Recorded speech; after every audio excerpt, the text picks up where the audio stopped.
భద్రాచలం శ్రీ సీతారామచంద్ర స్వామి దేవస్థానంలో శ్రీరామనవమి ఉత్సవాలు నిరాడంబరంగా ప్రారంభమయ్యాయి. రాష్ట్రంలో కరోనా వైరస్ వ్యాప్తి చెందుతున్న నేపథ్యంలో వేడుకలకు భక్తులు లేకుండానే నిర్వహించాలని ప్రభుత్వం నిర్ణయించింది. కోవిడ్ నిబంధనలు పాటిస్తూ ఆలయంలోనే వేడుకలు నిర్వహించనున్నారు. వేడుకలకు రావద్దని దేవాదాయ శాఖ మంత్రి అల్లోల ఇంద్రకరణ్ రెడ్డి భక్తులకు సూచించారు. కరోనా వైరస్ ను అదుపులో పెట్టేందుకు ఉత్సవాలు ఊరేగింపులపై ప్రభుత్వం ఆంక్షలు విధించిందని, ఈ నేపథ్యంలో ముఖ్యమంత్రి కేసీఆర్ ఆదేశాల మేరకు ఈ నిర్ణయం తీసుకున్నట్లు చెప్పారు.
దీన్ని సీతమ్మ వారికి అలంకరిస్తారు, అంతా సేవించారు.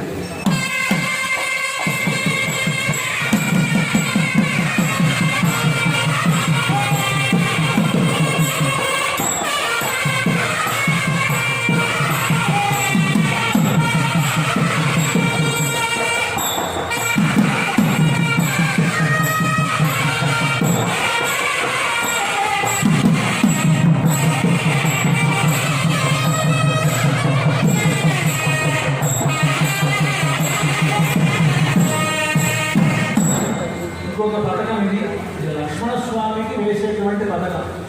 రామదాసు గారు ఈ భద్రాచలంలో ఆలయం నిర్మించడానికి ఆదిగా ఉన్నటువంటి వాడు కనుక ఆ నైవేద్య లక్ష్మీ సమేతుడైనటువంటి లక్ష్మణుడికి ఈ రామదాసు గారి యొక్క భార్గవరాముని యొక్క చేతిలో విల్లు తీసుకుని నారాయణమూర్తిలా ప్రకాశించి నేను రామ